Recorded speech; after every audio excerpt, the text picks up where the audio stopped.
Well, hello there, listeners. I'm Lazarus Black, here with another update on what's been going on with this podcast thing. See, the Rogue Valley Roleplayers are now an affiliate of Bards, an online resource of sound effects, tension tracks, and all sorts of audio goodies to use in your own games and shows. Just head on over to battlebards.com and check them out. And if you like what you see, be sure to sign up for a Prime membership. And don't forget to use our promo code, RVRPodcast, when you do. Be seeing y'all.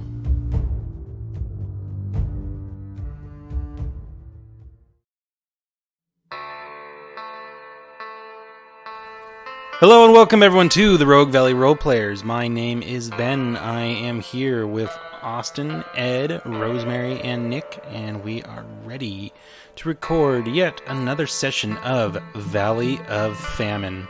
Once again, my name is Ben. You just heard me say that like 7 seconds ago. I'm the Marshal. I'm running the shindig, herding the cats, doing the things, pulling the adventure out of my ass. Yep. This is Austin. I'm playing Wynon Beardslay.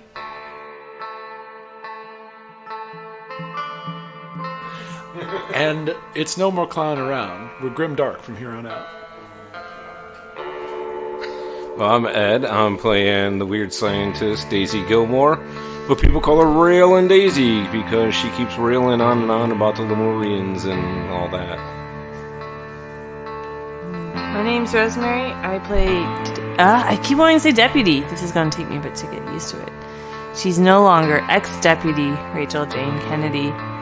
She is a hexslinger, but will she hexsing again?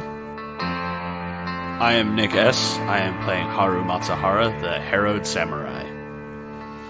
And when last we left off, the posse had just been reunited with their old nemesis, Malcolm Locke, who has since undergone some character growth. Yeah. He lost both of his trigger fingers and has sought out the assistance of the posse since they happened to be in Salt Lake City at the same time as him in order to rescue a person by name of Frank Butler who has been kidnapped and held for ransom. Who has hired him?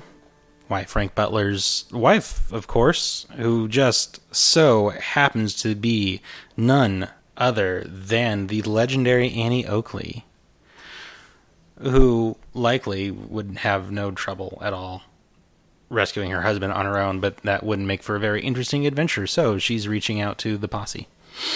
Yeah. So you're at Buffalo Bill's Wild West show. You're in Annie Oakley's wagon, and she was sitting there doing gun maintenance, we'll say. And she looks up, looks Rachel in the eye, and says, "Rachel, fancy seeing you here." Annie! And yeah, Rachel crosses over to her and just sweeps her up in a big hug. You definitely sweep her up. I think she's not a big person. And she returns it. This is a surprise. What are you doing here in Salt Lake City? We're out here on a job. These are my friends. And she'll turn around and introduce everyone who's here. Starting with, I think... She already knows me. Or has Yeah, met me. that's right, because you traveled with us, didn't you? Hey, Annie. She looks over your shoulder and kind of squints. It's a little dark, and her eyesight would be adjusted actually. So she looks over your shoulder and sees Daisy. And Daisy Gilmore, is that you? Yeah, Annie. I've been traveling with Rachel here for days now, or for years now, since we left the circus. It's been some time. Come in. Who are you, the other two? Well, this is Haru Matsuhara. Rachel kind of gives you this side look, she doesn't want to reveal necessarily. Hey, he's dead. That, and she's unsure how to introduce you because she's so used to you were the chief of railroad police, but you are recently no longer. So she's stumbling over your introduction because she doesn't want to offend you. A friend to Rachel bows head. Well, a friend of Rachel's a friend of mine. Pleasure to meet you. Chopped. And then this is our associate. Ms. Oakley. Takes your hand. It's a pleasure to meet one as talented as you. My thanks. And your name? Clearly you have me at an advantage. Why not? Pleasure to meet you. Suppose Mr. Locke here has explained what has happened, what we need to do. Yeah, he said Frank got kidnapped? Yep. At the outhouse. I wasn't expecting that. Sorry. We got a ransom letter, so I know where they're holding him. Surprised you didn't just go storming in there yourself. Well, I thought about it, but it's a long ways off. Small, old mining town called Desolation. And sounds like there's quite a few of them, so thought it'd help to have a little backup. Oh, you can count on me, Annie. Good. They asked for $20,000, so I'm offering $20,000 for the 5 of you, including Mr. Locke, to split amongst yourselves once we get Frank back. I can't take any money from you. Oh, no, I insist. Rachel's shaking her head. What are you doing in Salt Lake City anyway? That's a question for Daisy. We're looking for my daddy. Oh? He's been abducted as well? Apparently, at least no one's found him dead, and last people have heard that he's somewhere around here in Salt Lake City. I'm sorry to hear that. Got my mind on other things, but I'd be happy to help while the circus is still here in town. All right, if you can keep your ear to the ground, that'd be great. Of course. So, the town of Desolation, it's about 3 days ride across the salt flats. Not going to be easy, especially with them rattlers out prowling the territory. Before we go, could you give me a description of your husband? Of course, and she does. I don't know what Frank Butler looked like, but she knows what Frank Butler looked like, and she describes him to you. Perfect. And just to cover all bases, he wasn't acting strange at all the last few days. This is out of the blue. No, not at all. He stepped out to make a deposit at the bank and stopped to relieve himself at one of the outhouses and, well, didn't show up. And a day later, I got a ransom note. He made the deposit, though? Yes. Annie, that's awful. Oh, we'll make the some bitches pay. We will get your husband back. Are you well armored, ma'am? Not Rachel armed. laughs at that, too. Not armed. Armored. Armored? Not a whole lot of call for that in my line of work. Well, if I think like a criminal, I would say that they're looking to lure you out into a remote location and murder you. It seems to make the most sense to me. They don't expect you to pay the ransom. And how would you know that, Mr. Wynon? I have a sense for people. Bad people. Good people. 20,000 is a lot of money to ransom. Well, I imagine they knew who Frank was. And I imagine they know who you are. And I imagine that they want to bring you out there and kill you. You can do with that information what you will, but it's my gut telling me so. I don't know why they'd want to kill me. I have no enemies that I know of. People will always find a reason. I don't know, Annie. People could build their reputation off of you. It wouldn't be the first time some up-and-comer challenged you to a shootout.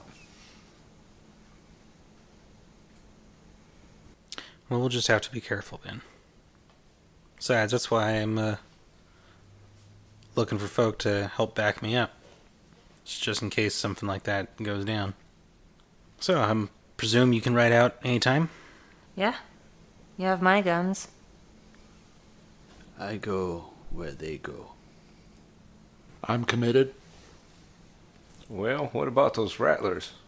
Is there another way to get out there? Malcolm's kind of standing in the background. He, goes to hold up a hand, realizes he doesn't have a finger to hold up, and sighs and clears his throat and waves his hand. I might know of someone who could help us get there quickly and unexpectedly. Oh, yeah? Yeah. Hope none of you are afraid of heights. I am not. I find they give us a better view. I have never been in the air. Well, there's a first time for everything there, Haru. May I call you Haru? Matsuhara. Matsuhara. All right.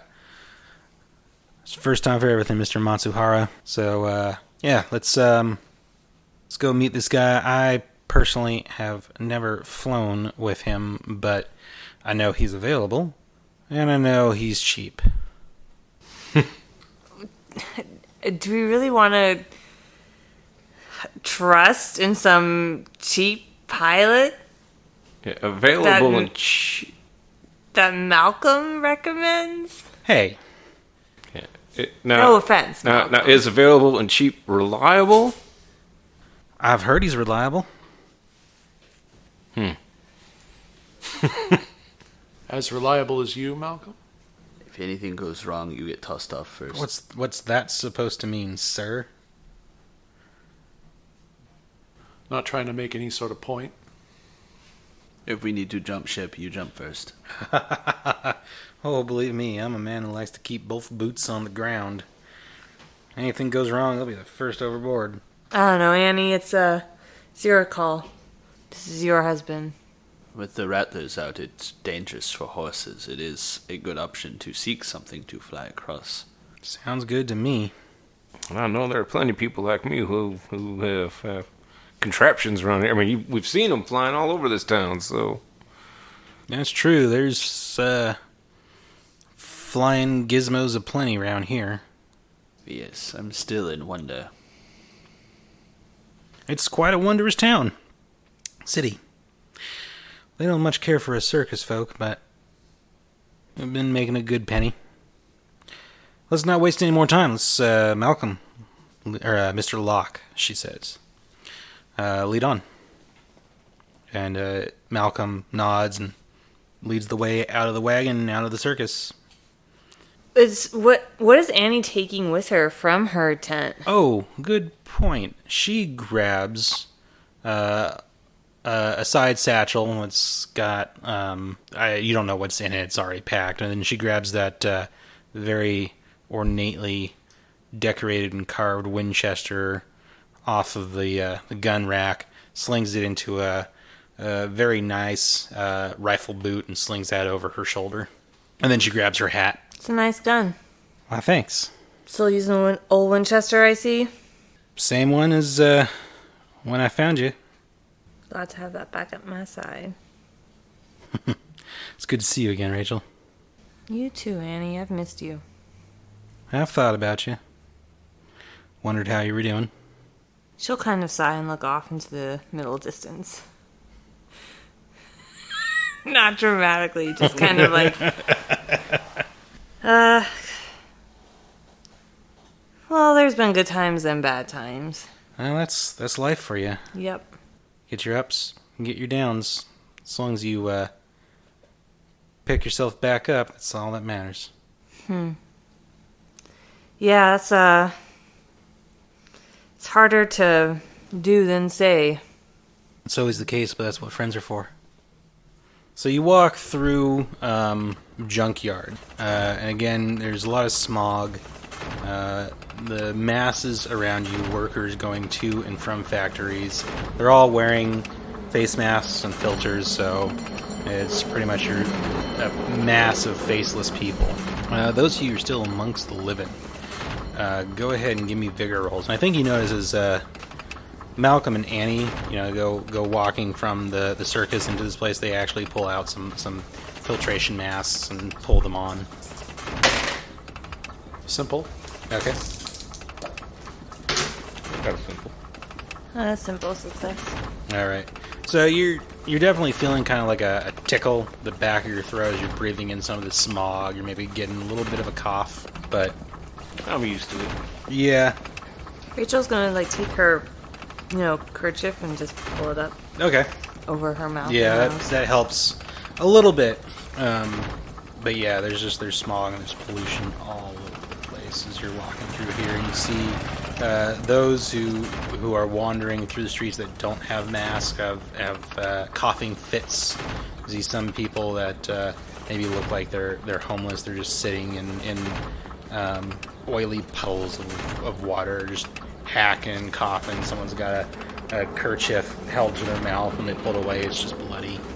That's awful. And there's just... you can't even count how many people are moving around this town. But eventually, Malcolm leads you out from the heart of Junkyard to the outskirts, where the pollution gets a little less bad. And he leads you to a very large warehouse on the outskirts of town. And there's no sign on front of it. There's smoke streaming from a chimney in the warehouse, but other than that, there appears to be no signs of activity. There's no windows either.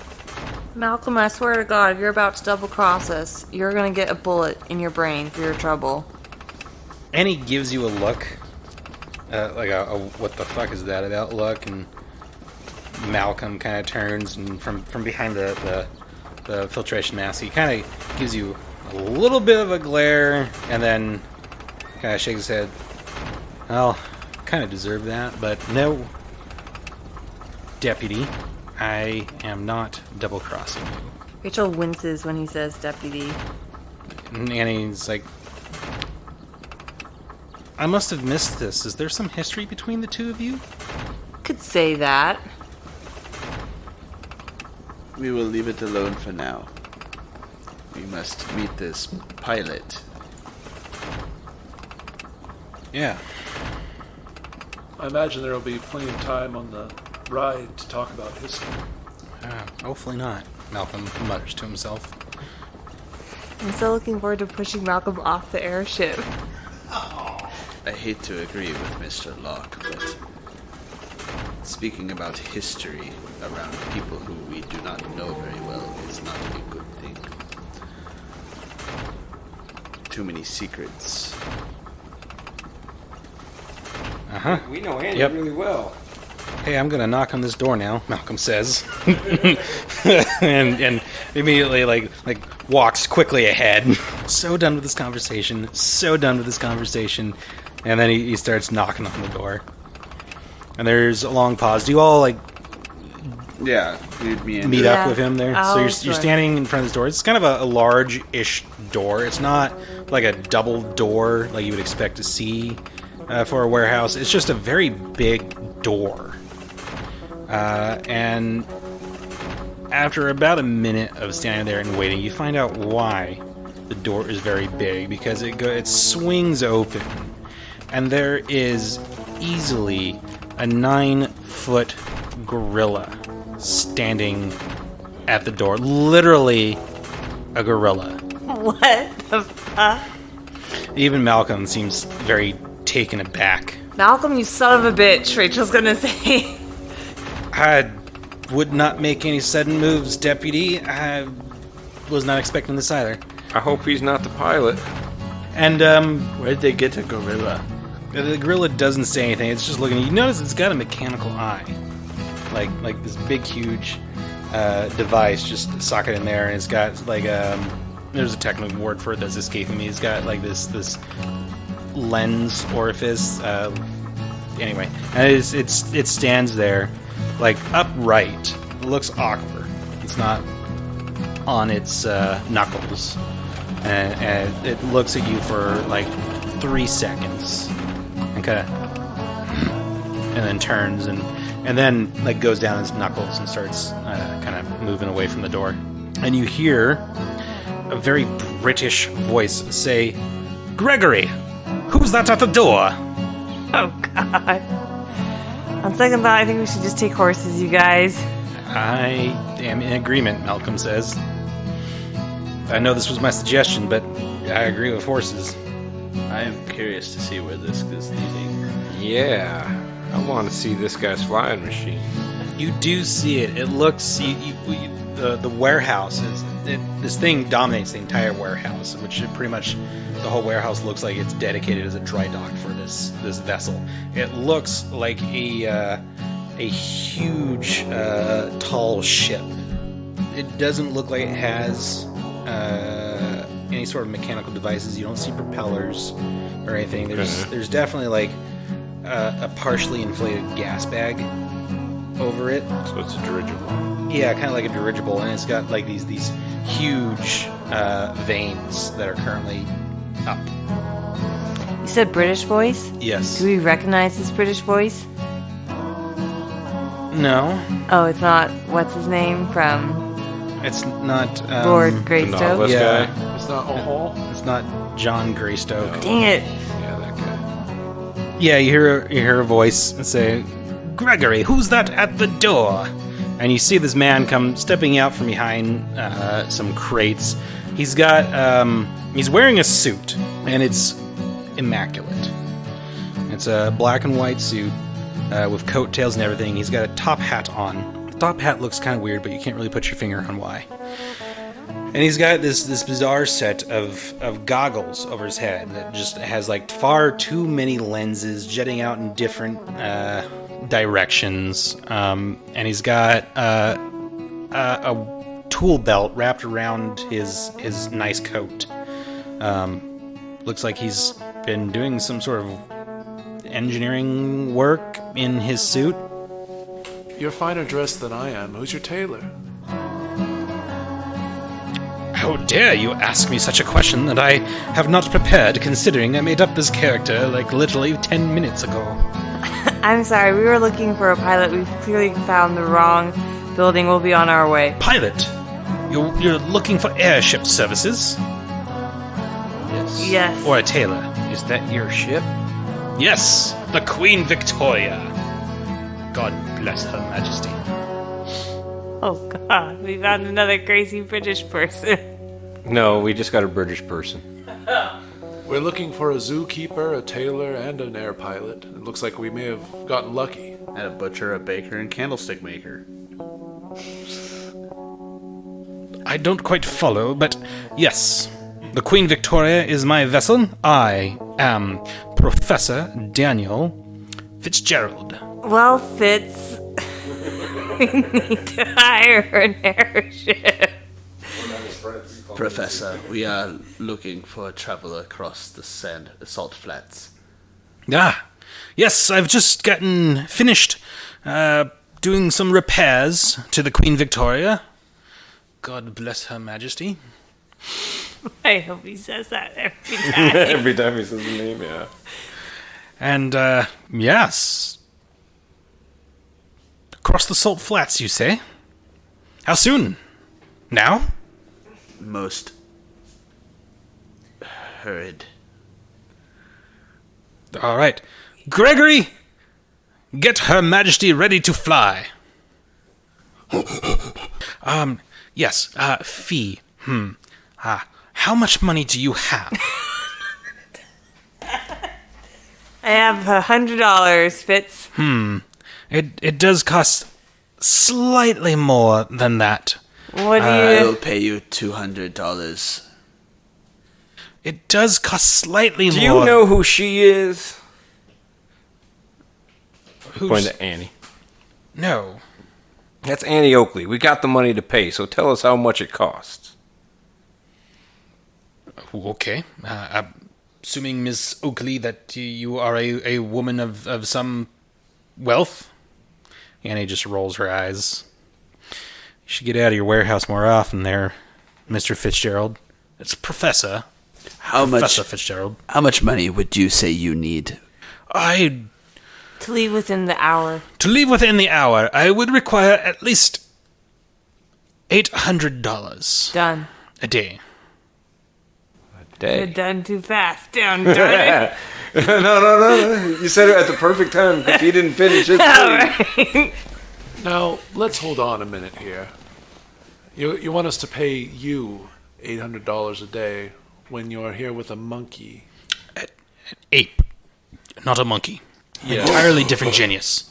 Now, how long is it going to take to fly out to this desolation place then? Desolation? You'd have to show me it on a map. Do you have an office? Yes, of course, this way.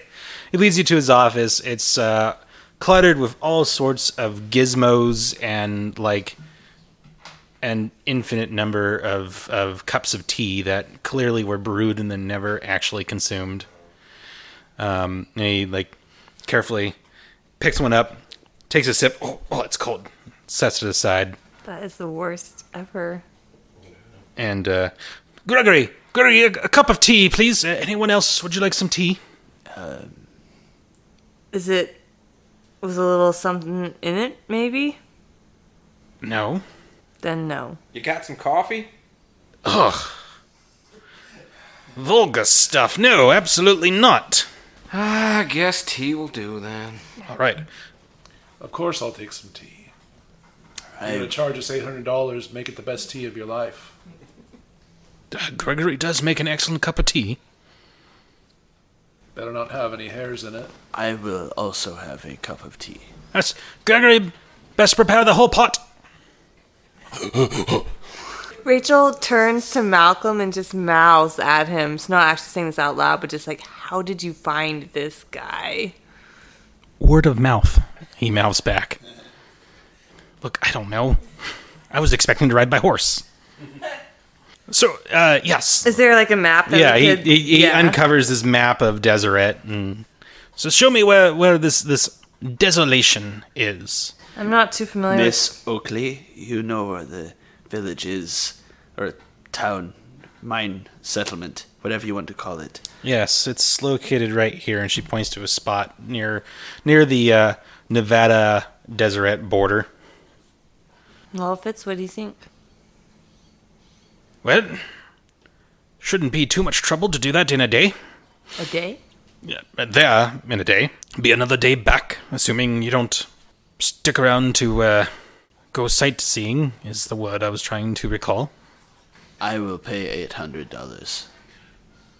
A moment, if you would, please. So what are your operating costs per day for this rig? Oh my god, please don't ask me that. He gives... Specifically. I need running costs here. How much will she hold? I have to charge the Queen Victoria, God bless her majesty, with a special device I use that condenses moonlight into a power source. Now I need Ghost Rock to power the device that condenses the moonlight. Ghost Rock isn't cheap, I'll admit that. Indeed. But you haven't answered my question. How much per day? I don't know. Gregory keeps the account. Yes. Gregory! Oh, here he is with the tea. Well, if you don't know, then on what basis are you charging us $800? I'm sure he has an actual basis as he charges on it. He gives you a list of numbers of Ghost Rock amounts needed for the machine, materials, stores on the vessel. Does it have a crew? No. I mean, it does, because its crew is Professor Daniel Fitzgerald and his faithful servant, Gregory. Oh my god, this is crewed by the two of them? Yep. So, if you're cool with this, Ben, I'd like to mentally add all this up in my mind and then persuade him to lower the price. Okay. Give me a persuasion roll. Sweet.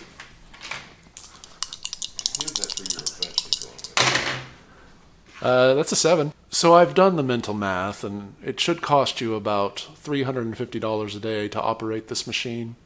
I believe that you're giving us an exorbitant markup, and that a fee of $550 per day would be more fair. Make it 600, and we've got a deal. If you make me tea, then I'll pitch in the 50 myself. Well, you've got tea right in front of you, sir. On the journey. Ah, don't worry. Gregory, of course, brings his tea set. I will say I'm impressed he got no hair in it. I was expecting a hair or two here or there. I imagine Gregory lifts up like a small little filter that he puts over the cups. It's like it catches hair and the tea leaves. Gregory is most fastidious. No, clever invention. So, in the hour. Excellent.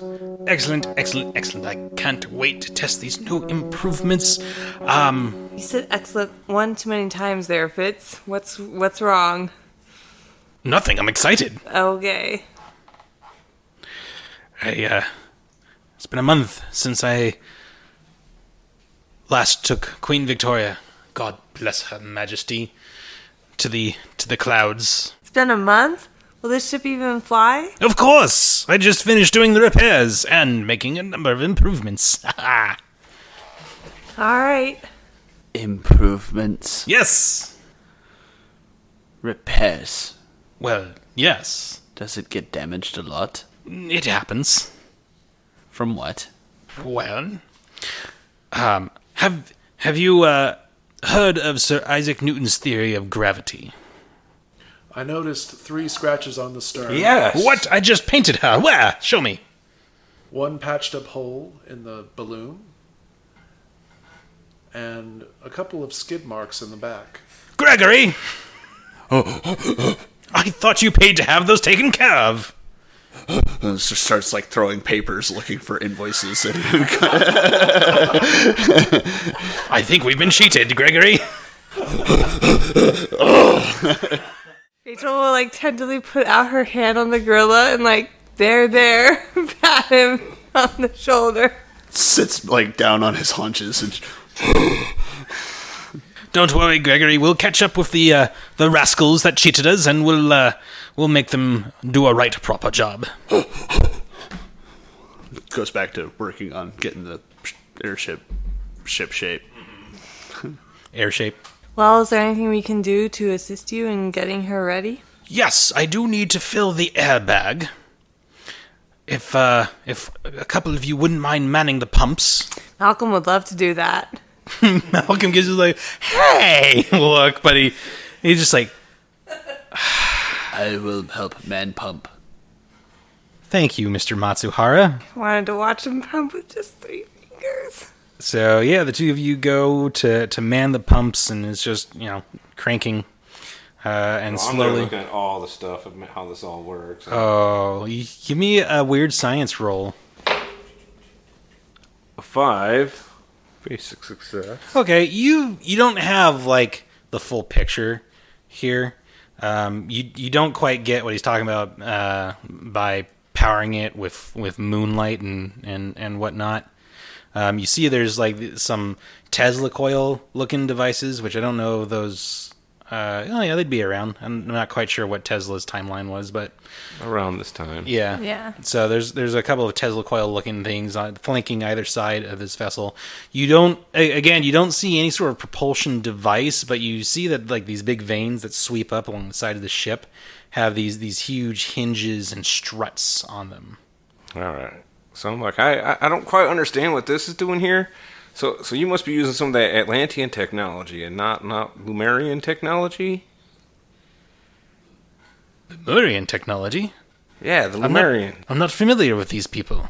Oh, they're the little people who live inside Mount Shasta, and that's where I learned how to make my gun here. That's because they don't exist. It seems your friend has some doubts. Well, he doubts everything. Friend is a strong word. More like follower. Well, it sounds like there's some history, but not a lot between you. There's no history. That's the problem. I must, of course, remain objective here. I have neither proof that the Lemurians exist, nor proof that they do not exist. But I would like to hear more. All right, well, they live on, they're an ancient people. They have technology far beyond our own. Most of them are like, the ones who live in Shasta are an offsect. They're not part of the continent of Lemuria. But yeah, that's where they've been living for thousands of years. And That is very interesting. I was climbing Mount Shasta, and that's when they spoke to me. Ah. And I learned, when it was all done, I created this gun. Well, I'm afraid the Queen Victoria, God bless her majesty, doesn't come from any 1,000-year-old ancient people, but from sheer, honest British ingenuity. It's probably the Atlanteans, though. No. No Atlanteans. I heard they helped someone make a submarine once, though. What inspired you to leave the ground? A bet. What was that bet? Well, someone bet that I couldn't travel around the world in 88 days. Say that. So I built myself a flying machine to do exactly that. Did you win the bet? I crashed in Deseret. Oh no. Oh, sorry to hear that, Fitz. That's already come and gone. I will have to return to England once I've taken care of my finances here and restart the bet, now that I've perfected the Queen Victoria. God bless her majesty. So, since no one's asked about the gorilla in the room, where's Gregory from? Where'd you pick him up? From Africa, of course. Where else do you expect to find gorillas? Just in Africa. Well, I found Gregory in Africa. I mean, more specific. Where'd you find him exactly? I was on an expedition to the Dark Continent, and I happened across Gregory when he was just a little ape. Smart fellow. Got into my tent, started fiddling with my equipment, and, well, an ape smart enough to want to fiddle with equipment. How can you leave such a fellow behind? And what happened to his eye? We don't talk about that. It was an unfortunate accident, poacher. Don't break the table, Gregory. Suggestion, Wynon. Don't anger the ape. don't anger the 900-pound gorilla. Let the gorilla win. He does have a name, it's Gregory. Let Gregory win. Please address him with some respect. I feel I've addressed Gregory with more respect than you have, ex-deputy. Right. Gregory, I sense some tension here. Let's go get the Queen Victoria. God bless her majesty. Let's go get her ready, her majesty ready for flight. Yes. Leave you to it. Yes, they're working the air pumps. I see the gas bag is already filling. Excellent. Quickly, Gregory. And, Professor Fitzgerald and Gregory leave the room. Annie's just, sitting back, kind of sipping a cup of tea. Haru is pumping air. So, Malcolm says, I hope you're not planning to stab me in the back at any point in time. I would never stab an enemy in the back. That is dishonorable. I'd rather you look me in the eye. All right, let me rephrase it. I hope you don't view me as an enemy, Mr. Matsuhara. I do not know yet. Okay, that's actually encouraging. I'm just keeping my eye on you. So, how has Jacksonville been since, I probably shouldn't bring that up. I know I don't actually draw breath, but it's kind of the, a reflex of, Well, kind of like he probably has no idea what happened in the time since he left. So, his comment is more of I don't want to bring attention back to when we last met, because that's not going to help us move past things. Right. You've seen scary things, correct, Malcolm? Yeah, I've seen my share. We were plagued during the winter by very scary things. Oh, I am sorry to hear that. Most of the people passed away. What? Or disappeared. Oh, fuck. There's some people I like there. There's a lot of good people in that town. Yes, there were. So, yeah, an hour goes by, and the Queen Victoria, God bless her majesty, is ready for flight. The airbag is filled. It's straining against the roof of the warehouse.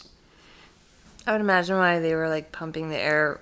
Rachel would be like helping load any supplies needed onto the ship. Yeah, and Professor Fitzgerald greatly appreciates it and vocally expresses it a number of times.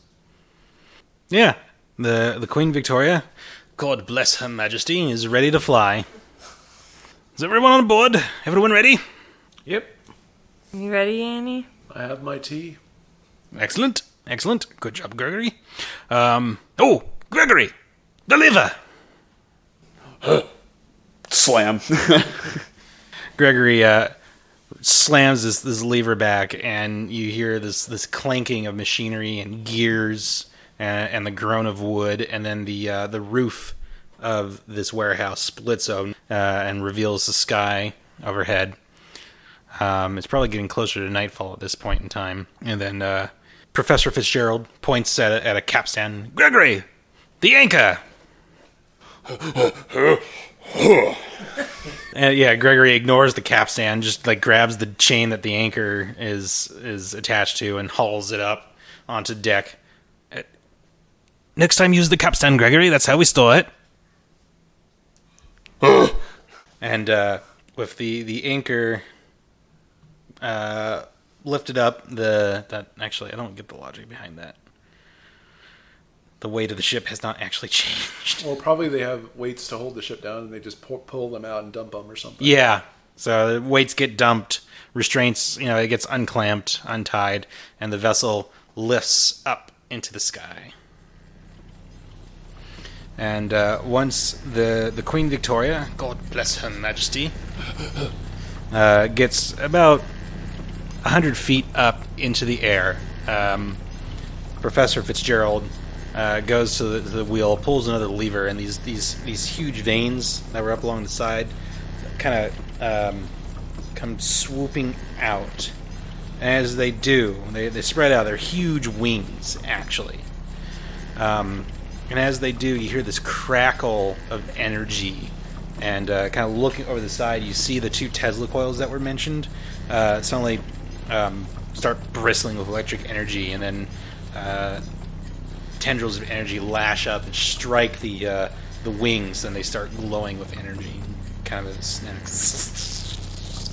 and then the wings, they get energized, they pull up and back until they're in their vertical positions, and then they swoosh down and send the ship basically rocketing up into the sky. And you're off. Incredible. It is, isn't it? Fascinating. You've made a giant balloon bird. That is a very layman's way of putting it, yes. I kind of want one of these. Wynon's just sitting in his chair with his cup of tea, and you see he's pulled out like a small pocketbook that he's jotting some notes in. He's kind of, slyly looking around the cab and taking note of things. I imagine Gregory sees Wynon taking notes, and he's like got the tray of like cookies or something, and he looks over, like does a snort, and offers an aggressive be careful biscuit. Oh, thank you, Gregory. Yep.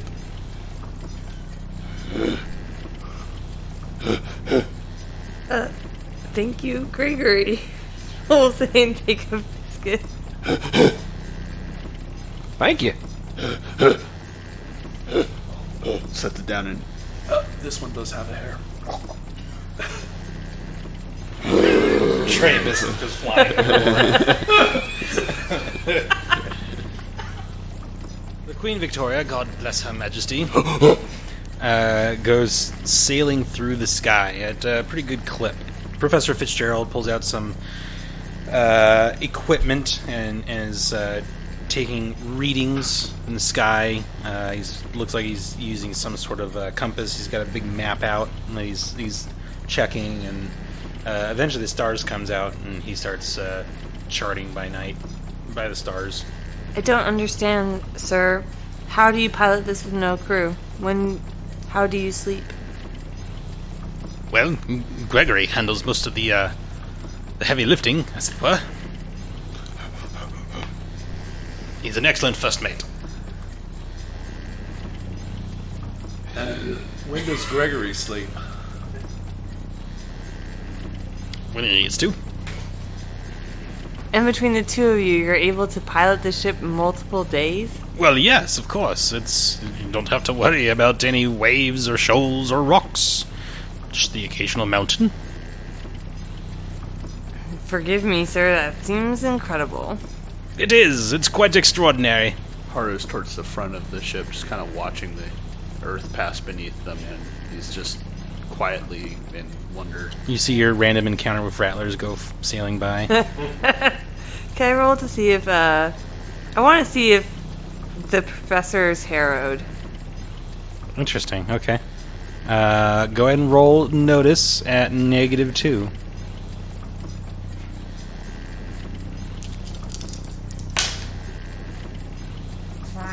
Five? Alright, looks like a living, breathing human being. Interesting. He's drinking teas, eating biscuits. Yeah, but Haru eats too. I have a problem. He also doesn't smell, he definitely smells like he bathes regularly, but... I mean, if you're masking your death odor with a huge ape, I imagine all we can smell right now is ape. That is true. That's a good point, yeah. Gregory doesn't smell, he's quite fastidious. No offense, Gregory. He appears to be human. You have no reason in-game to suspect otherwise. Okay. Gregory, on the other hand. Gregory is definitely harrowed. Oh, God damn it! I looked at the wrong one! That accident with the poacher went a little farther than suspected. Well, if you don't need help manning the ship, I think I'll retire to a cabin. Excellent, yes. There should be spacious cabins below deck. Pick one, anyone, as long as it's not already occupied. Or mine. Or Gregory's. You'll know if it's Gregory's. Yeah, Rachel will go below decks. Alright. For a cabin. Yeah, you find a cabin, no problem. I think you also bump into Annie down there. Maybe you're in the galley, getting some food, getting something a little stronger than tea. Yeah, that's what we're doing, like sitting at a table reminiscing about old days at the circus. And... So Malcolm called you deputy. Yeah, I don't know how to tell him I ain't no deputy no more. What happened? Good friend died. It was my fault. What exactly happened? How was it your fault? Annie, you ever think about where our power comes from? Occasionally. Well, I met the source. Oh? And it was a demon. I find that hard to believe. I did too. But, I don't know, I guess I wasn't thinking straight and made a deal with them. Oh, Rachel, you know better than to do that. Yeah, well, apparently I don't. And because of that, this demon got loose in the Oak Valley. Put it down? I wish I could say we did, but I honestly don't know. I suspect I haven't seen the last of that monster. Well. But, I can't hexsling anymore, Annie. Took your powers from you? No, but it says that's where they come from. It's from... I don't know about no demon. I learned trade from a dentist. Wanted to get a little too familiar. But he was a good sport. A dentist taught you to shoot? Yeah, he wasn't much of a dentist, but he was a better gunslinger. Yeah, Frank and I were doing a show out in Arizona, and this dentist took a fancy for me. Respected when I said no, Good. but he was impressed with my sharp shooting and offered to teach me how to do a little extra. So, taught me the runes, and Well, it's just another kind of science. No demons involved. I don't know, Annie. I mean, how sure are you of that? I'm pretty sure. Wish I could say the same. I would caution you to be careful. Oh, I always am. You might want to talk to that Mr. Locke. I know he's a little wise in the same ways as we are.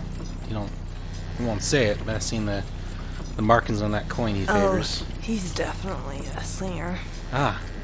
What's your history with him? He wouldn't say before. He introduced himself to me as a federal marshal. Huh. I don't know, we were colleagues at the very least. Trusted him to watch my back. He put a bullet in it, dragged me out into the woods. He's going to take me back to Paul. Ghost bullet. Yeah. That's why I'm still here. So what happened? He didn't get you back to your husband. He very nearly did. The last minute he changed his mind. Which is the only reason why he's still standing. About to go put a bullet in myself. Yeah, I don't trust him, Annie. I certainly won't now. I mean, he says he's turned a new leaf. I'd like to believe him. But, you know the saying. Fool me once. Yeah. Well, we could always throw him overboard. It's not too I'm looking late. forward to it. I kind of want to just tie a rope around him and shove him overboard, regardless.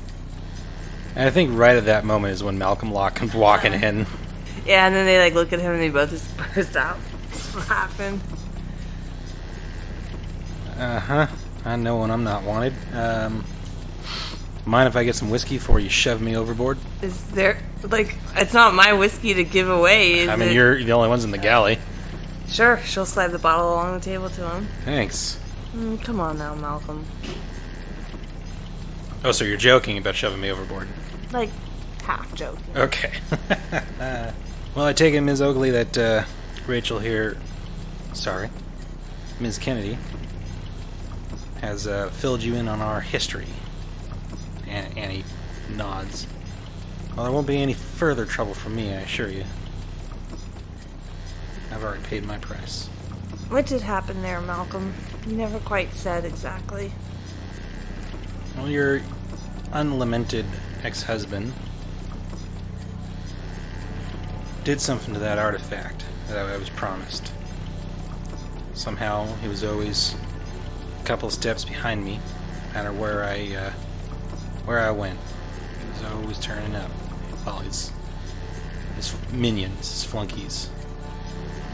Then one day, he got more than a couple steps ahead of me. I find that hard to believe, given what you can do. You can understand my befuddlement. Somehow he did it. I figured out too late that it was the artifact. He'd enchanted it somehow. Had his minions drag me to him. I ain't looking for sympathy or pity. This is just the facts. It's been a good while torturing me. Finally done. Wouldn't kill me. But he cut my trigger fingers off himself. Well, as someone who's also been tortured by Paul, you have my sympathies. I know what that's like. I reckon you do. And again, I apologize for acting on that bounty. Should never take it in the first place. Not my kind of work anyway. The money was good. Too good, and the artifact that was offered, well, man, with my talents, do a lot. What artifact is this exactly? I caught a glimpse of it, but, there were other things on my mind at the time. Well, I use my hexslinging powers to get around very rapidly without having to do all the legwork in between. That compass was some sort of ancient Native American device from way down south. It enhanced my abilities. I don't know the math for how much it did, but I probably could have jumped any location in the world I wanted. She'll whistle at that. So, you can get my temptation. Did not pay off, and I no longer have the artifact. Who's got it? Paul? Yeah. Don't reckon he can make use of it. I don't think he's got any hexslingers under his payroll. Not yet, at least. God willing. I've put the word out, those I know in the field, not to work for him. Heard, go ahead. If you don't mind, can I see your coin? He hesitates. Rachel will say, you know what, forget I asked. No, go ahead. Just a personal thing, you know? No, I understand. And he pulls his coin out from his sleeve and sets it on the table and slides it over to you. She'll, pick it up. I just want to, look at this coin. So, at first it looks like a silver eagle, and then you, just a very cursory glance at it, and then you realize that it's not any sort of American currency. It's a large, flat silver disc, and it's got, all sorts of runes that you recognize carved on it, and then in the center, instead of an eagle, is actually a sigil of a tree. This isn't like any coin I've ever seen. I reckon it ain't like any coin you'll ever see again. She will slide it respectfully back across the table to him. Thank you kindly. Where did you find that? And his eyes flick over to Annie. And then back to you. Man gave it to me. Man at the crossroads. Great. Man with one eye. And Rachel's kind of gesture at Annie and say, see, this is what I'm talking about. This power, we don't know where it comes from. We're dealing with things that ought not to be dealt with, maybe. Things happen in Jacksonville. Is this what happened to Macario? Rachel, at that name, is just gonna, drain her whiskey, get up, shove her chair back, and just be like, can't talk about this. Good night. So, Wynon, what are you up to? I think he's taken sufficient notes about the construction and engineering of the marvelous craft he finds himself in. Probably don't understand most of it since it's weird science at work, but yeah. You've definitely got sketches and stuff. Yeah, he's kind of sketched out, and he's made notes like unknown ghost rock engine propelled by electric interference or something to that effect. And he's got a picture of the Tesla coils, and he's kind of doing some mental math, how much ghost rock this guy's pumping in every hour and stuff like that. So there's a series of figures and stuff that he's kind of jotting out, drawing a line underneath and re-jotting the figures. That should be enough. It's in his pocket. Daisy, you're probably walking by. Yeah, I'm definitely like a kid in a candy store looking at this machinery. Daisy, why don't you have a seat with me? Yeah? I'd like to get to know you a little better. I don't know if I want to let you know me better right now. I do have a boyfriend back home, Oh, I wasn't talking like that. Oh. But I'm flattered that it means more.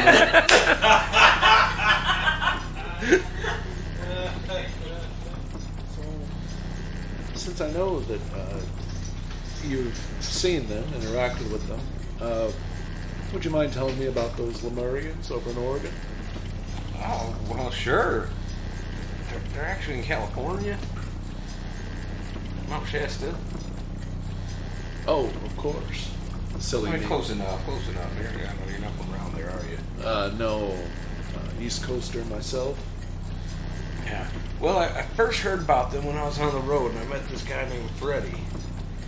He knew this Lemurian named Philos the Tibetan, and spoke through him. The And that Tibetan? Philos the Tibetan. Are you sure you didn't mean Tibet? No, because that's all the way in Asia. Now they might. I've been Maybe there. they have a home there. I've been there, you know. Did you see the Lemurians there? Is that why you want to know about the ones in Shasta? No. Oh. There are no Lemurians in Asia, just a lot of very motivated people and a lot of farmers, too. Oh yeah, I've met plenty of folks. I mean, Haru's been a good friend of mine for a while here. Yes, and Haru's from Japan, isn't he? Well, yeah. I haven't been there yet. What happened in Oregon, Daisy? Well, I've heard a lot of whispers and sad looks, but what happened in Oregon? for some reason, the crops were going bad. Everyone was starving. It was rough out there. A lot of people died. A lot of people died. Isn't there a train line that runs through Oregon? The Iron Dragon? Yeah, it runs all the way up and down the coast. And you're telling me no one paid for food? No one tried to leave? Well, people tried to leave, but yeah, a lot of those folks we've never seen again. Probably froze out there or just made a life somewhere else. And yeah, what food we can get, we got. I mean, food was luckily coming in. Some people got to live. You're telling me more than your friends have, but I can't help but feel that you're still holding something back.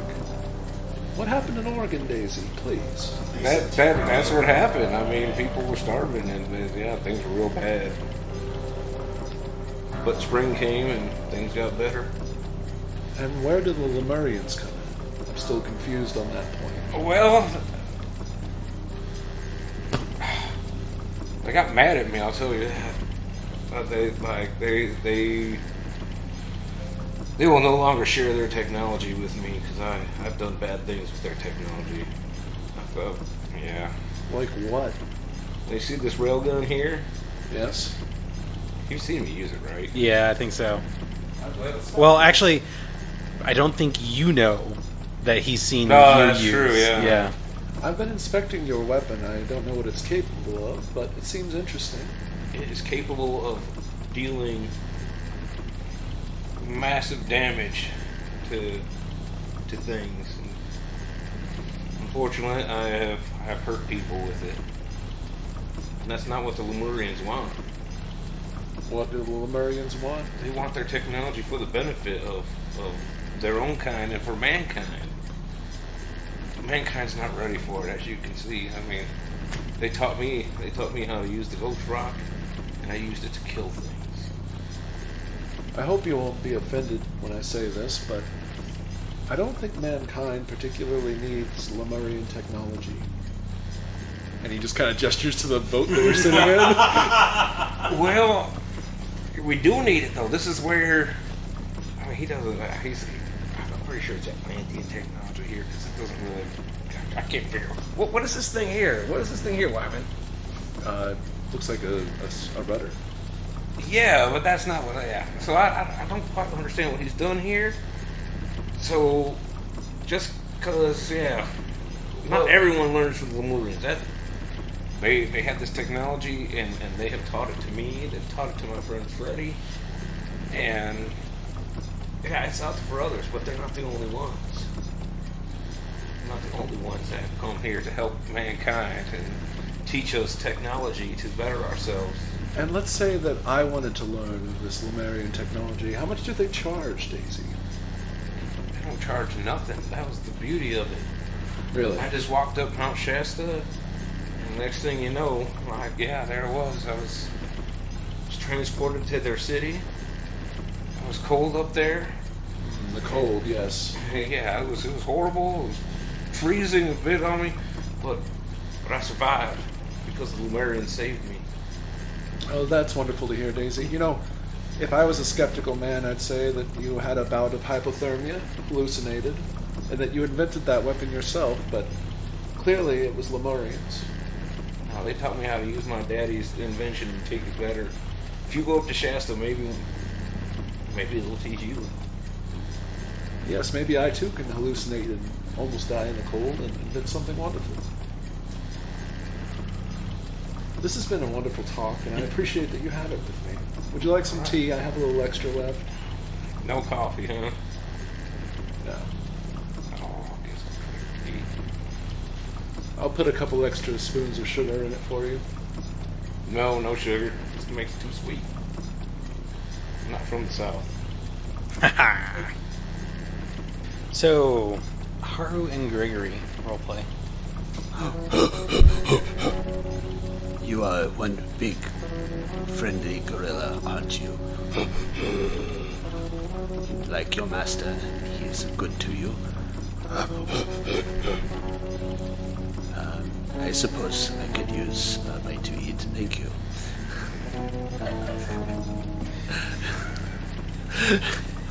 So, where is Haru after Gregory lumbers off to give him a bite to eat? Haru's feeling the call that Lazarus is.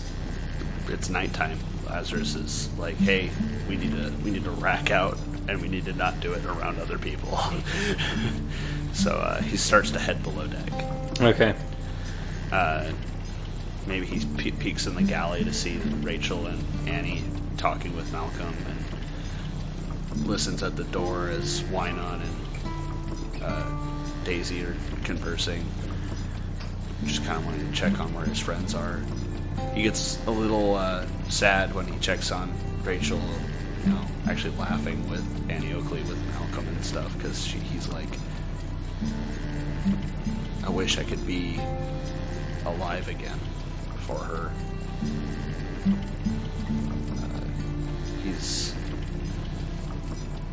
He's still feeling a lot of the pain that, like, I'm never going to be human again kind of thing, but he's trying to make the best of it by taking care of his friends. He'd want to honor Macario by trying to keep an upbeat spirit. You get to your bunk, your quarters, and you lock the door. You lie down just in time as Lazarus is like, all right, I apologize for what comes next, of course, but it's no longer in my control. See you on the other side. And then you're out.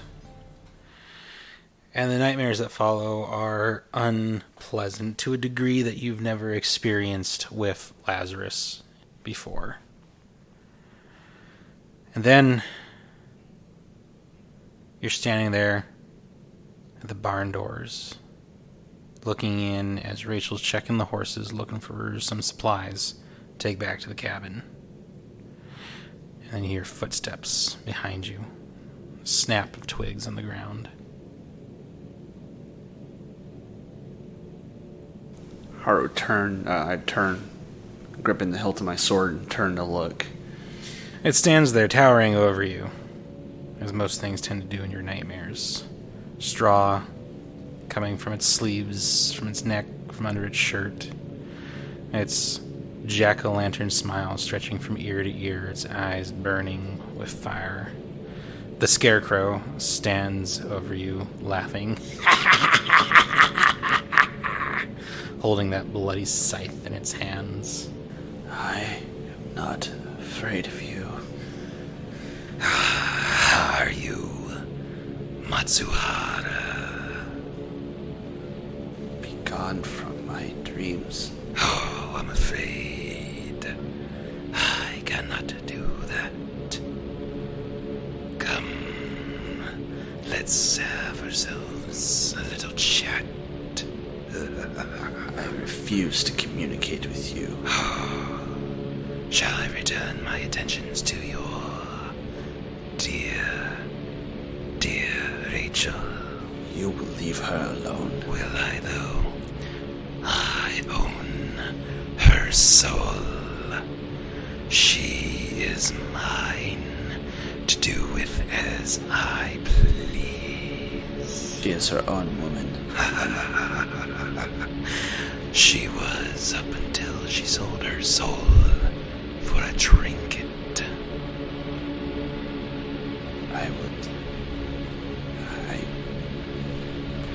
What do you want? I desire nothing. It is you who have these wants, these needs. I need evil to stop. I need you to be punished.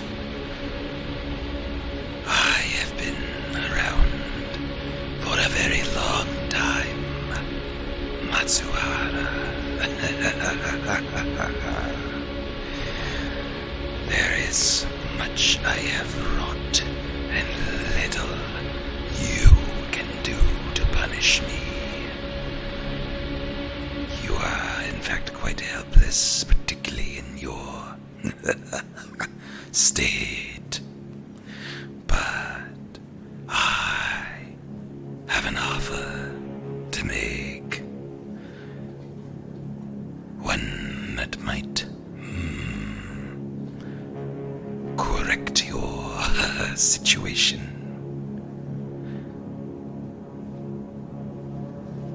I cannot punish you. This I know. I have no power to destroy you truly. But I feel that I can help arrange the meeting with the person or thing that could. I will make no deal with you, demon, for I know what it brings. Not even for Rachel's sake.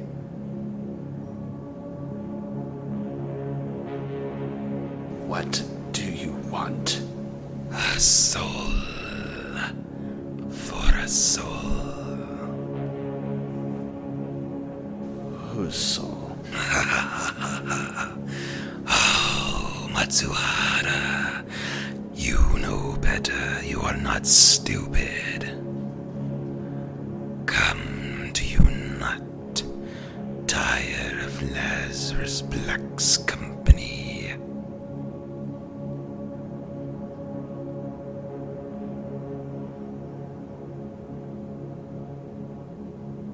Would you not save your beloved Rachel from a fate worse than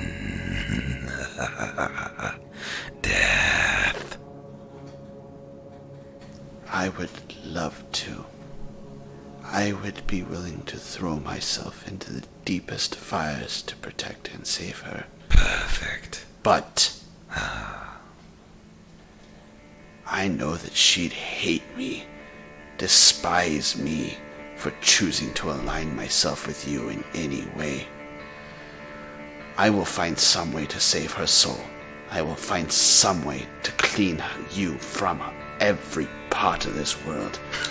I'd rather live 1,000 years with Lazarus barking in my ear than have you corrupt another person on this planet. Oh, I wouldn't count on that. We'll see, foul demon. Very well, but remember this moment. Remember when I break Rachel completely. When you stare at her destroyed life and see what she will become. Remember, Matsuhara Haru, that you and you alone could have prevented it. And he slashes you with that scythe, and it rips right into your gut, up your sternum, and out, and you fall back as you hear Rachel scream and Moloch's mocking laughter. And then you wake up. First thing I yell at is Rachel. He just let out a bellow of, a cry. Cry her name It's a out. small ship. I imagine, Rachel, you hear that. Yeah, like what time is it? It's probably dawn. Like, very early dawn.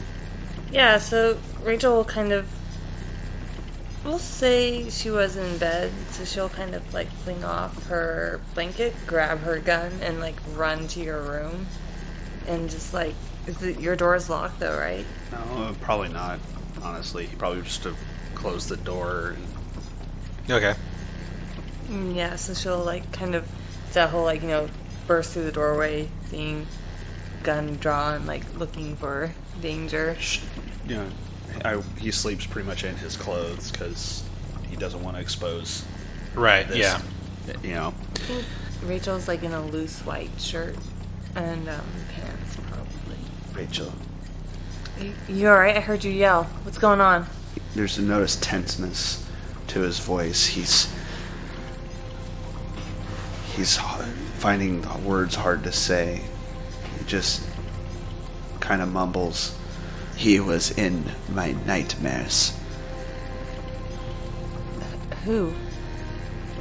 He gives you a look of absolute, fear and anger all at the same time. Yeah, this look of just horror, goes across Rachel's face, and she just goes, God damn it! He wanted me to give him my soul for yours. And I gladly would have. No. Would have. But I do not want you to hate me. She will, kind of, run into your room and, hug you. I mean, she's like, don't ever, I can't lose you two. I told him that whatever pain, however long it will take, I will save your soul and the world from his evil, if I even have to last 1,000 years.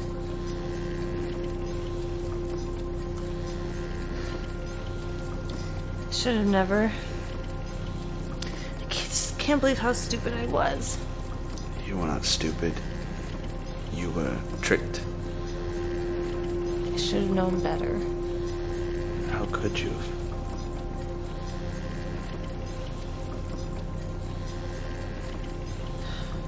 You are beating yourself up for something that you couldn't have possibly known.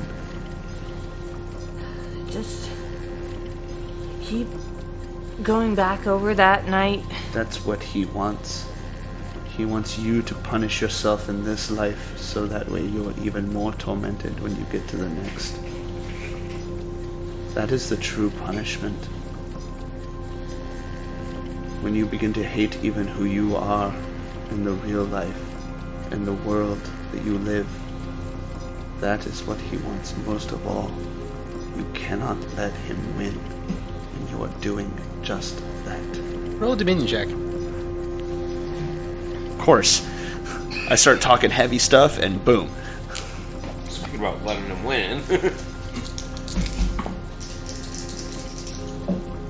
7. I'm going to spend a Benny. Actually, I have to spend another one because I have to spend a Benny for the Dominion check in the first place. Don't worry, this isn't Malik and it's not Lazarus. It's Casper the Friendly Ghost. It is. Ooh, that's a 7. I'm going to add a d6 to it. What? Motherfucker! I could spend a Benny too, but then it would be just a Benny off. Oh, no, wait, that's a 9. Oh, I have to spend a Benny. That's actually a 10. It was a 9. I was reading it upside down. And it looked like a 7? Well, he gets a +1. Okay. 9 upside down. I'm not that bad, damn it, Nick. I go 7. Okay. He didn't get a raise, at least. So your Dominion goes down by 1, and you black out.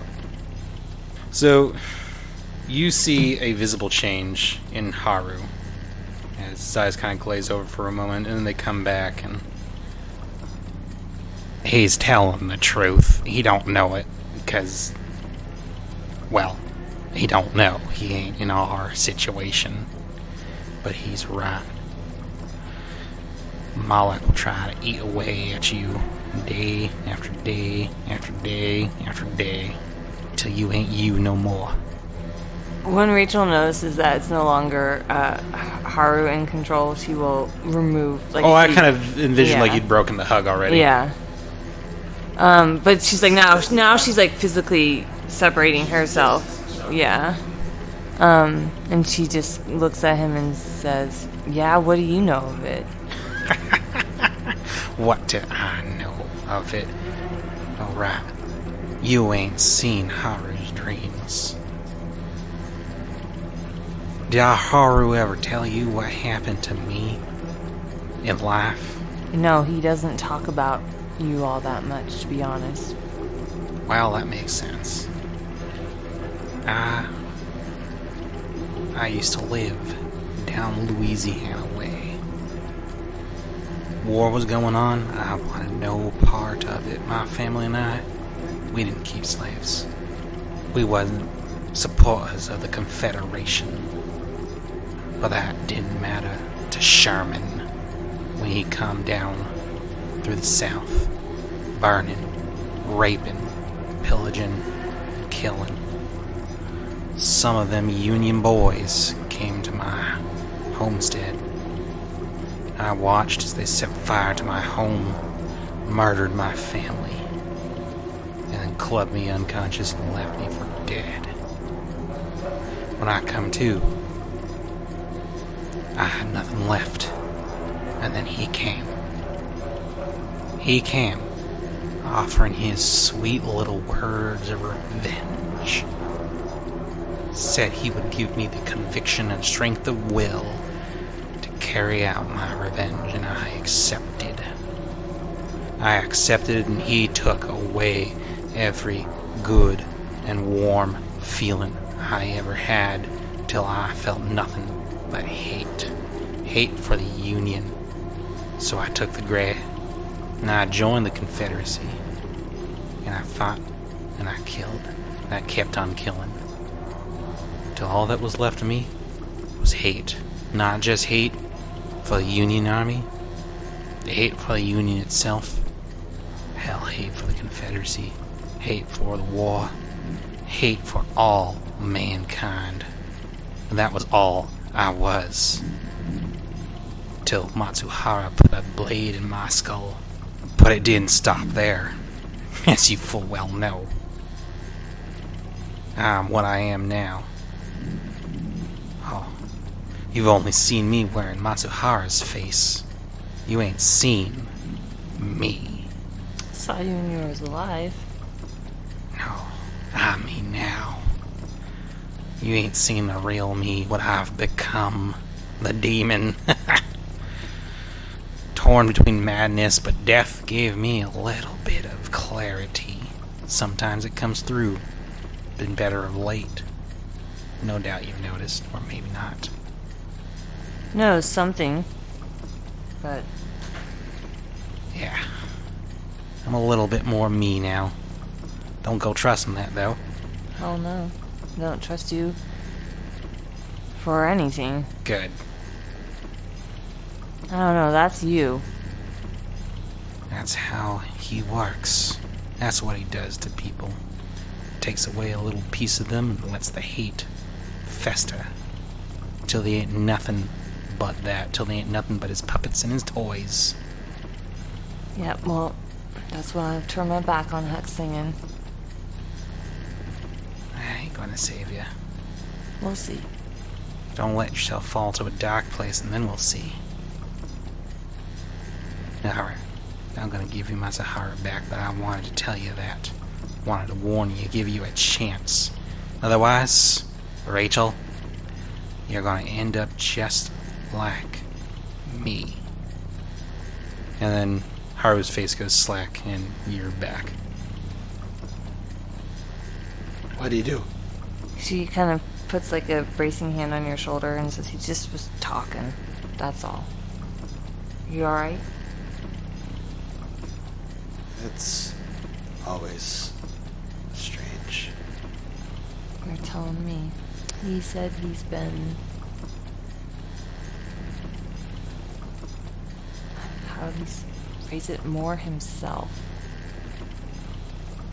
If you've noticed, may have noticed that I've been able to talk to him without feeling immediate stress, especially when we were back in Jacksonville. I mean, I suppose it's good that you two are getting along and all, but I would much prefer him just out of you altogether. I'm not giving up hope yet, Haru. I'm gonna find some way to bring you back. There's gotta be a way. Here we are, trying to take care of each other when we can barely take care of ourselves. What a pair we make. What a pair. Trio. Oh, God. Ah. Hey, like it or not, he's around, and I like him far more when he's amicable than when he's not. Why, thank you. At least he's not spewing out something about killing the Professor or Gregory, which I really do not want to fight a gorilla. Let me tell you, I really do not want to fight a gorilla. Speaking of... Nah, it's just a joke. Well, if you're alright, I'll, Rachel will kind of, like, glance down at herself and just be like, I'll, go get dressed. I will, go get some thing to drink. Yes, something to drink and something to eat. I am ravenous. In fact, actually, something I forgot to mention for all of you since you left the Valley of Famine, since you left California, since you've gotten to the City of Gloom. Food's a lot tastier, a lot more filling. Hey. So Rachel, like, gets up to leave the room and she turns her back and you can see, like, her shirt, you know, is kind of, like, hanging off her shoulder.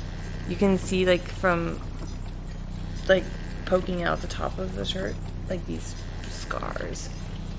They look like whip scars. Like she's been flogged. But as you're just about to step out, he would just say, please find your strength again. She'll pause and sigh and say, I don't know. We'll see. And he gives you enough time to get to your cabin to get clothes on before he heads out to go find breakfast.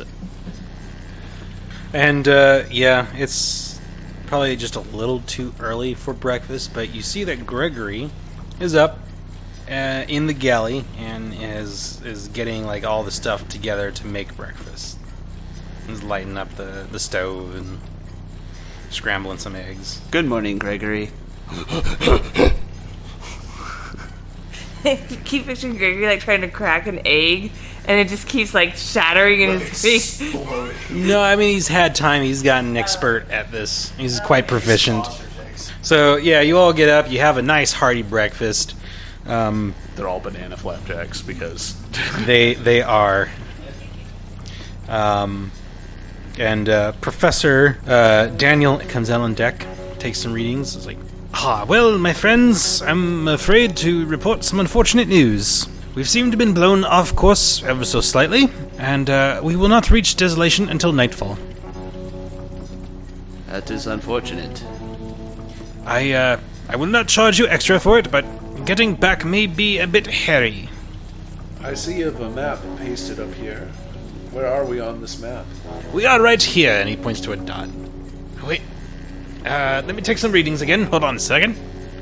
I'll remind you it's 9 a.m. and the sun is to the east. Yes, I know how to do this. God, what an ass. I love Wynon. Yes, we are here, and we should be arriving in Desolation by nightfall. If we're here, then what's that mountain? That's Mount whatever it is. I think we need to course correct by 30 degrees southwest. Do you have navigation? I'm just trying to BS my way through this. No, I don't. So, give me a common knowledge roll. all right. Yeah. Hey, simple success, baby. Okay, you're correct.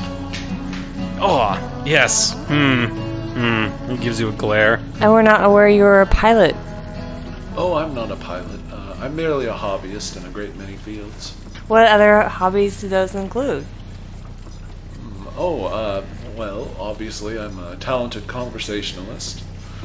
Haru starts muttering him to himself in Japanese. I'm a hobby actor for charity work, of course. And I'd say my latest hobby is curiosity about what happened in Oregon. which I've learned some details about, but I'll pose it again. Ex-Deputy Rachel Jane Kennedy, what happened in Oregon? Why do you want to know so badly what went down in Oregon exactly? Because no one seems to want to really tell me. And when people don't want to speak, it generally means a certain sort of secret worth knowing. I will tell you. And he starts telling everything, but in Japanese. And he nods. That is what happened. Like he said. And Gregory looks at you in horror. Gregory understands Japanese. So when you do this to Wynon, he looks confused and kind of like pissed off for a second, and then when you're, most of the way done, he gives you like a genuine smile. Most appreciated. Don't take it the wrong way, but the things that happened in the Rogue Valley are not to be shared with people, especially around people who are unknown. We have a word for you in my country, the kind of person you are seeming to be. I am not going to share it because it is considered taboo. But I do not find you trustworthy. I do not find you... You are very unpalatable. You are abrasive and rude, and do not make good conversation. I find most of what you've said to be accurate. So, knowing that, please stop asking what happened in Oregon. All right. You'll tell me when you're ready, I'm sure. I won't ask again.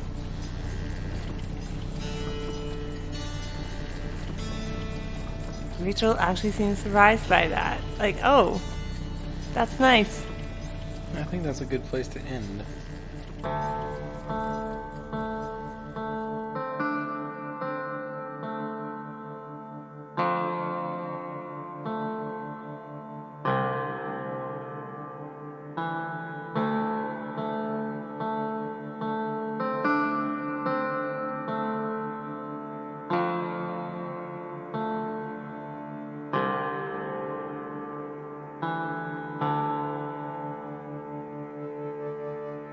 Deadlands and Savage Worlds are the property of Pinnacle Entertainment Group.